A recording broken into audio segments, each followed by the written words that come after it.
2 Chronicles chapter 18. Now Jehoshaphat had riches and honor in abundance, and he allied himself with Ahab by marriage. And some years later he went down to visit Ahab in Samaria, where Ahab sacrificed many sheep and cattle for him and the people with him, and urged him to march up to Ramoth-Gilead. Ahab king of Israel asked Jehoshaphat king of Judah, "Will you go with me against Ramoth-Gilead?" And Jehoshaphat replied, "I am like you, and my people are your people. We will join you in the war." But Jehoshaphat also said to the king of Israel, "Please inquire first for the word of the Lord." So the king of Israel assembled the prophets, 400 men, and asked them, "Should we go to war against Ramoth-Gilead, or should we refrain?" "Go up," they replied, "and God will deliver it into the hand of the king."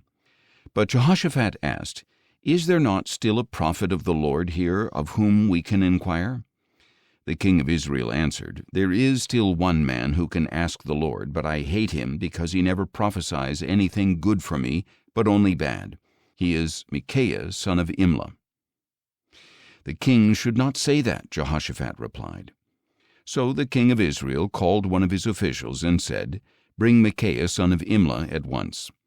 Dressed in royal attire, the king of Israel and Jehoshaphat, king of Judah, were sitting on their thrones at the threshing floor by the entrance of the gate of Samaria, with all the prophets prophesying before them. Now Zedekiah, son of Kenaanah, had made for himself iron horns, and declared, "This is what the Lord says, with these you shall gore the Arameans until they are finished off." And all the prophets were prophesying the same, saying, "Go up to Ramoth-Gilead and prosper, for the Lord will deliver it into the hand of the king." Then the messenger who had gone to call Micaiah instructed him, "Behold, with one accord the words of the prophets are favorable to the king. So please let your words be like theirs, and speak favorably." But Micaiah said, "As surely as the Lord lives, I will speak whatever my God tells me." When Micaiah arrived, the king asked him, "Micaiah, should we go to war against Ramoth-Gilead, or should we refrain?" "Go up and triumph," Micaiah replied, "for they will be given into your hand." But the king said to him, "How many times must I make you swear not to tell me anything but the truth in the name of the Lord?" So Micaiah declared, "I saw all Israel scattered on the hills like sheep without a shepherd, and the Lord said, 'These people have no master, let each one return home in peace.'" Then the king of Israel said to Jehoshaphat, "Did I not tell you that he never prophesies good for me, but only bad?" Micaiah continued, "Therefore hear the word of the Lord. I saw the Lord sitting on his throne, and all the host of heaven standing on his right and on his left. And the Lord said, 'Who will entice Ahab king of Israel to march up and fall at Ramoth-Gilead?' And one suggested this, and another that. Then a spirit came forward, stood before the Lord, and said, 'I will entice him.' 'By what means?' asked the Lord. And he replied, 'I will go out and be a lying spirit in the mouths of all his prophets.' 'You will surely entice him and prevail,' said the Lord. 'Go and do it.'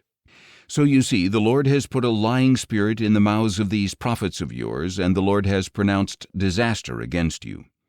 Then Zedekiah son of Kenaanah went up, struck Micaiah in the face, and demanded, "Which way did the Spirit of the Lord go when he departed from me to speak with you?" Micaiah replied, "You will soon see, on that day when you go and hide in an inner room." And the king of Israel declared, "Take Micaiah, and return him to Ammon the governor of the city, and to Joash the king's son, and tell them that this is what the king says, 'Put this man in prison, and feed him only bread and water until I return safely.'" But Micaiah replied, "If you ever return safely, the Lord has not spoken through me." Then he added, "Take heed, all you people." So the king of Israel and Jehoshaphat king of Judah went up to Ramoth-Gilead. And the king of Israel said to Jehoshaphat, "I will disguise myself and go into battle, but you wear your royal robes." So the king of Israel disguised himself and went into battle. Now the king of Aram had ordered his chariot commanders, "Do not fight with anyone small or great except the king of Israel." When the chariot commanders saw Jehoshaphat, they said, "This is the king of Israel." So they turned to fight against him, but Jehoshaphat cried out, and the Lord helped him. God drew them away from him. And when the chariot commanders saw that he was not the king of Israel, they turned back from pursuing him. However, a certain man drew his bow without taking special aim, and he struck the king of Israel between the joints of his armor. So the king said to his charioteer, Turn around and take me out of the battle, for I am badly wounded." The battle raged throughout that day, and the king of Israel propped himself up in his chariot facing the Arameans until evening, and at sunset he died.